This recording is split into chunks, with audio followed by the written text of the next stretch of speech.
persillé. La bonne odeur du pays. Non.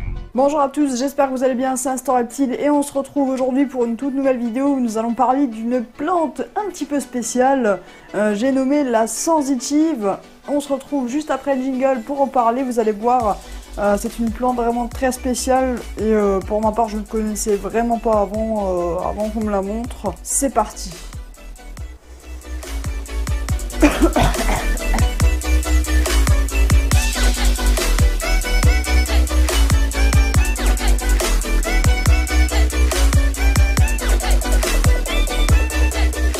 Cette plante de nom commun, la sensitive, est une plante qui est aussi appelée Mimosa pudica en nom scientifique. On la retrouve à l'état sauvage dans les zones tropicales d'Amérique du Sud. Elle pousse dans des milieux chauds et relativement humides.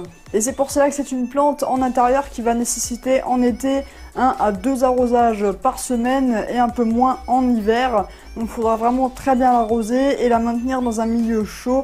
Donc de 20 à 40 degrés toute l'année. Certains la maintiennent carrément en terrarium tropical, donc planté dans un terrarium tropical avec de la tourbe de coco par exemple, de l'humus de coco.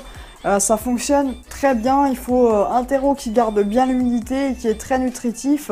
Vous pouvez également l'arroser avec de l'engrais spécial pour les plantes une fois par mois environ pour rendre quelques nutriments à la terre ou la tourbe. L'avantage de cette plante, c'est qu'elle va tolérer les eaux un petit peu calcaires. Donc si chez vous, vous n'avez pas une eau très pure, une eau très propre, ça le fait quand même. Donc voilà, elle va le supporter, ça va pas tuer la plante. Mais qu'est-ce que cette plante a d'extraordinaire? Pourquoi tu nous la présentes? Justement, on va y venir juste après, ne bougez pas. Vous aurez besoin de la mettre dans un milieu éclairé avec de la lumière, donc soit lumière naturelle, soit lumière artificielle. Jamais la lumière du soleil directement sur elle, donc dans une pièce bien éclairée, mais pas le soleil directement sur les feuilles, directement sur la plante, c'est pas ce qu'il y a de mieux. Si vous pouviez éviter de les placer directement devant une fenêtre, une porte, c'est encore le must parce qu'elle va aussi mal supporter des gros courants d'air. Les coups de vent, vous allez comprendre pourquoi. Et maintenant, la partie qui est la plus intéressante sur cette plante. Donc je veux bien sûr parler de sa faculté à pouvoir replier ses feuilles et à faire comme si elle était morte quand on la touche. Donc c'est une plante qui est relativement vivante, on va dire, qui paraît vivante, qui réagit avec son environnement. Regardez, si je touche une feuille qui est ouverte, par exemple, juste ici, les feuilles vont se refermer. Alors je sais pas, voilà, je sais pas si vous allez bien voir à la caméra comme ça, mais je vais vous montrer tout ça en plus gros plan. C'est parti tout de suite.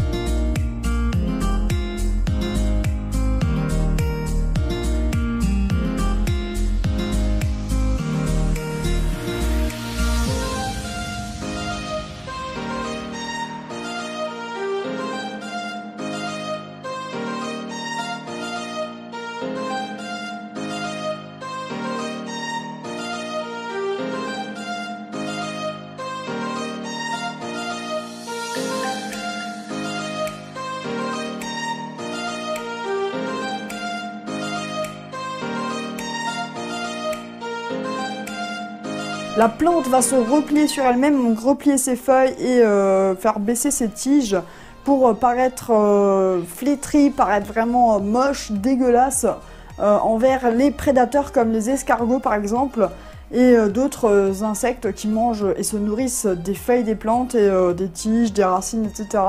Donc c'est vraiment une faculté défensive, on va dire, dissuasive pour dissuader les prédateurs. La deuxième hypothèse, ce serait pour éviter de perdre trop d'eau quand il y a par exemple beaucoup trop de soleil, du vent qui assécherait la plante. Elle va fermer ses feuilles et ça évitera la déperdition d'humidité via les feuilles. Et comme c'est une plante qui adore l'humidité, qui en a besoin, elle va faire un maximum de choses pour pouvoir garder cette fameuse humidité. Et franchement, c'est vraiment très très malin venant d'une simple plante de pouvoir refermer en quelques secondes ses feuilles. La troisième hypothèse, ce serait pour éviter de perdre des feuilles à cause du vent. à cause de fortes rafales de vent, donc elle va fermer ses feuilles pour éviter d'avoir trop de prise au vent. Cette plante a la particularité aussi de faire des fleurs, donc ces fleurs sont roses, voire violettes, mauves un petit peu, et c'est vraiment magnifique. Donc là c'est une jeune plante, elle est encore relativement jeune, et ne fleurit pas encore. La floraison a lieu normalement de mai à septembre. Comme j'ai dit, elle est trop jeune, donc il faudra encore attendre l'année prochaine certainement pour avoir de belles fleurs. Sa croissance est rapide dans des conditions d'intérieur, donc dans votre pièce, elle va atteindre plus ou moins 60 cm. Il y en a qui disent un peu plus, il y en a qui disent un peu moins, tout dépend des conditions que vous avez dans votre pièce. Si elle a des conditions favorables, assez de lumière, assez d'humidité, elle va bien grandir, sinon elle va rester à une taille relativement modeste. Il faut savoir que dans la nature, c'est des plantes qui deviennent extrêmement grandes, alors que chez nous, elle va rester, comme j'ai dit, environ à plus ou moins 60 cm. À votre avis, combien de centimètres peut mesurer cette plante à l'état sauvage dans la nature? Jusqu'à combien elle peut atteindre? Vous n'allez jamais deviner, c'est 2 mètres. Elle peut atteindre 2 mètres de haut. C'est une plante grimpante ou descendante qui va tomber, grimper. Elle peut atteindre 2 mètres, c'est énorme. Imaginez-vous une plante comme ça qui est bien plus haut que ma pièce. C'est un truc de ouf. Une autre particularité de cette plante, c'est qu'elle va créer des épines pour se défendre. Donc il y aura des petites épines, là on en voit aussi. C'est un peu comme les rosiers. Et ces épines sont vraiment très pointues. Là la plante est encore très jeune, du coup ce sont des petites épines. Mais dès que la plante grandira, elle aura de belles petites épines un peu partout. Et ça fait vraiment mal, c'est un petit peu comme les rosiers, il faut vraiment faire attention. Il faut se méfier aussi, les épines peuvent casser et rester plantées dans la chair, donc il faut vraiment faire attention quand on les manipule. Et de toute façon, c'est pas une plante qui se manipule, qui se touche. Il faut vraiment éviter, il faut savoir que le fait de refermer ses feuilles, ça lui demande quand même pas mal d'énergie. La question que tous les terrariophiles se posent, c'est est-ce que je peux la mettre dans mon terrarium tropical? Alors je dirais non. Première chose, comme je viens de vous dire, il y a les épines. Il faut vraiment éviter. Deuxième chose, c'est une plante qui va stresser dès que quelque chose va la toucher. Votre lézard, votre serpent pourra la toucher et du coup, ça va stresser la plante, elle va se refermer, elle va se flétrir, devoir se remettre correctement juste après. Dès que le lézard ou le serpent repasse dessus, retouche les feuilles, elle va devoir de nouveau refaire la même chose et je crains qu'à terme, de toute manière, elle s'épuise. Et troisième chose, c'est une plante qui est potentiellement toxique vu qu'elle contient des alcaloïdes dans les tiges et dans les feuilles. Les alcaloïdes, ce sont des molécules qui peuvent être toxiques. Elle est vraiment magnifique cette plante, regardez-moi ça. Franchement, elle est trop belle. Purée.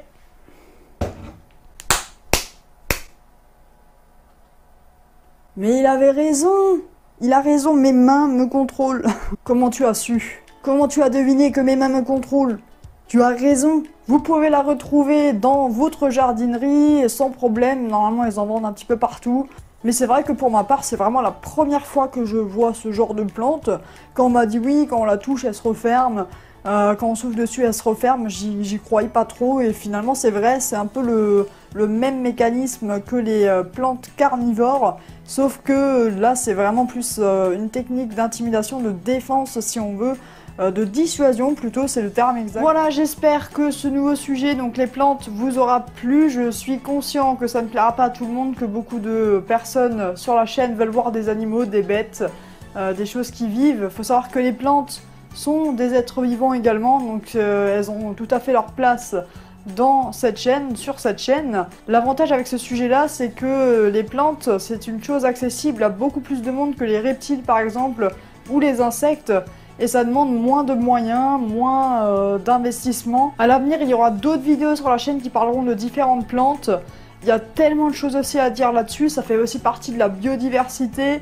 Donc des plantes aussi bien de chez nous, de la France, des plantes qu'on peut retrouver dans d'autres pays mais qu'on peut avoir chez nous en intérieur, en terrarium. Ce sont des choses hyper intéressantes aussi.